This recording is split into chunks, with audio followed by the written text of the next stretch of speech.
Hello, welcome to the Jones Zone.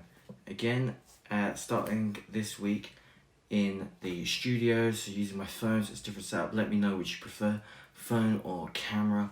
If I move to the camera rig, I'm probably going to exclusively film in my bedroom.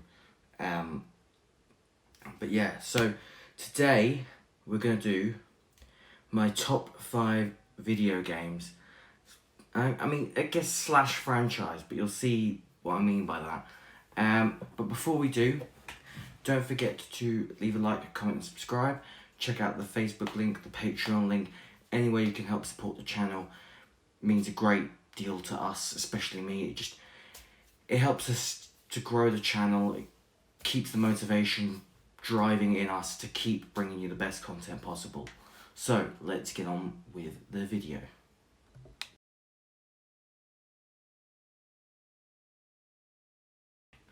Okay, so let's get on with it. I've actually got my top 5 games are all games I own. I wanted it to be exclusively to games I own, because I think that would make sense for it to be one of my favourite games if I owned it. And I tend to own a lot of games physically because I prefer physical media. I haven't included any Nintendo Switch games, and that's not because I don't like any Nintendo Switch games. I really love Super Mario Odyssey and Pokemon Sword, and I'm really digging the Yu-Gi-Oh game that I just brought, which I don't know if you've seen me unbox the Yu-Gi-Oh game yet. That's either I'm so far ahead that I'm filming videos out of order, so you may or may not have seen me unbox that. But yeah, so they're pretty much just console games. I am more of a console gamer than I am a Nintendo gamer. I have been since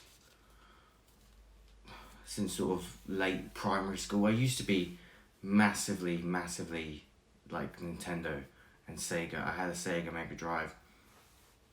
I had a Game Boy Color, Game Boy Advance. But then as I got older, got a PS1, got an Xbox 360, got a PS4, so I just sort of transitioned to more console gaming. I like playing story heavy games, and 3 out of 5 are games based on popular franchises, so that sort of explains the sort of games that I really love playing. But without further ado, let's get on with it. At number 5, we've got Detroit Become Human. Now, this is a newer game. It came out in 2018. This is one of those games, I don't normally buy games upon release unless I know it's a game I'm going to really like. This is a game that for me came out of nowhere, and I just had to buy it not long after it was released. It's a multiple choice game. You play as different androids, and it's just morally challenging. And it's a game that's got multiple different story paths you can go on. So it's got a really strong playability factor to it. But yeah, loved this game. Loved every single minute of it, and I highly recommend you check it out if you haven't. Great game. Number 4 is even newer than number 5, and that is Star Wars Jedi Fallen Order. Finally, EA gave us a story-driven Star Wars game, and it didn't suck. I was so worried that this looked good and flashy, but was going to be terrible. But this is a fun game. This is a really good game. They got the lightsaber combat right, which is always the hardest thing on Star Wars games. And man, the ending. I don't want to give it away if you haven't played it. The ending, chills. And I'm glad that they've basically confirmed that this is, the start of a new franchise, because we needed a new set of Star Wars games. We haven't had decent-ish Star Wars games really since The Force Unleashed. So yeah, Star Wars Jedi Fallen Order, great game.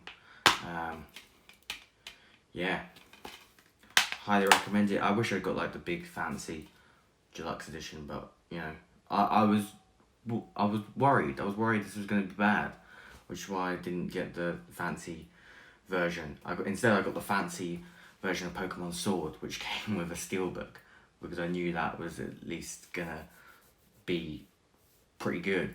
But I was so worried about Jedi Fallen Order, and I had absolutely nothing to worry about. I completed it over the course of a weekend. One day I spent, I think it was 7 or 8 hours playing it, which is the most I've sat down playing a video game for a long time. So it earns the number 4 spot in my top 5 games list. Next, I'm cheating a little bit. I've got 2 games here. I've left the stickers on from from CEX. I never had a PS3, so I never got the chance to play Uncharted. And I played all 4 Uncharteds back to back over the course of, I think it was like a couple of weeks. And there are 2 in particular out of the 4 that I think they're all great, but there are 2 out of the 4 that I think stand above the others.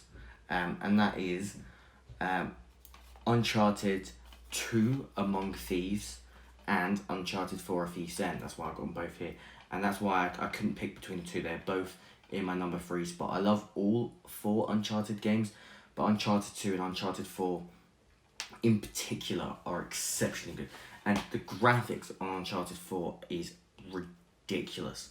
There's even a bit where you play old school Crash Bandicoot, which is just crazy. So yeah, I mean, if you haven't checked out Uncharted, you really should.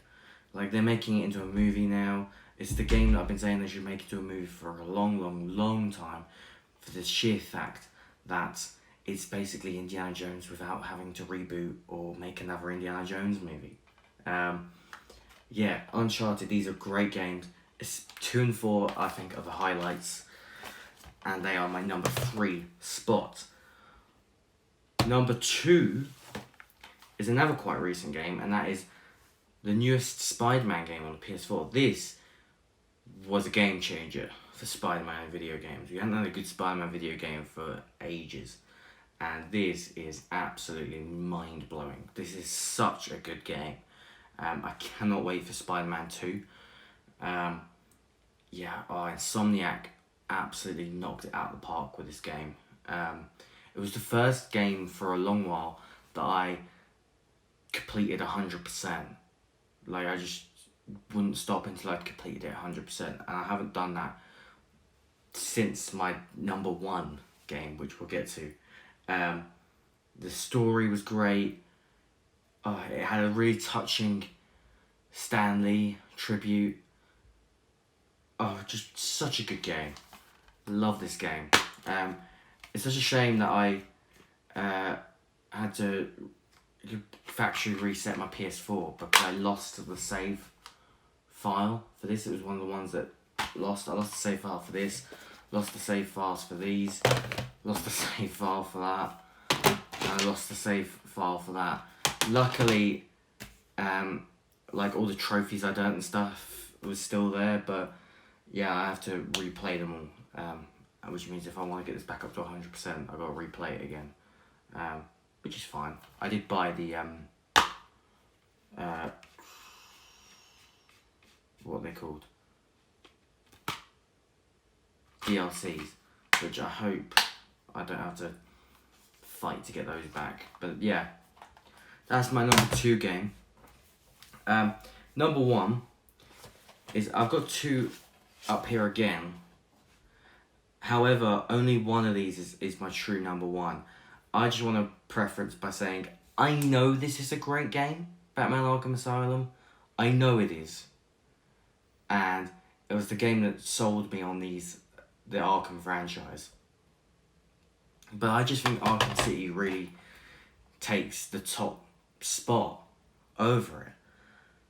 It was the first... in fact, this, I believe, was the first game that I had to complete 100%. Because it was just so addictive. And that ending. That was such a powerful ending. And the only endings I've seen really that have come close to how I felt at the end of this game was Spider-Man. However, I was told, oh, if you don't cry, you're not human at Spider-Man. I didn't cry. I don't really cry at the end of video games. It's not like movies. Because with video games, you spend hours and hours and hours and hours playing the gameplay. That I think it's hard to get too emotionally attached to the story, because the story is fragmented throughout the gameplay. But Jedi Fallen Order gave me a very similar feeling to this game as well. This game just ended on a really, really deep note. Yeah, great game. So that's my top 5 video games. We had obviously Batman Arkham City, Spider-Man, Uncharted 2 and Uncharted 4, Star Wars Jedi Fallen Order, and Detroit Become Human. Let me know what your top 5 games are in the comments below. And as always, if you enjoyed this video, thanks for watching. And as always, leave a like, comment, subscribe. And I'll see you all tomorrow.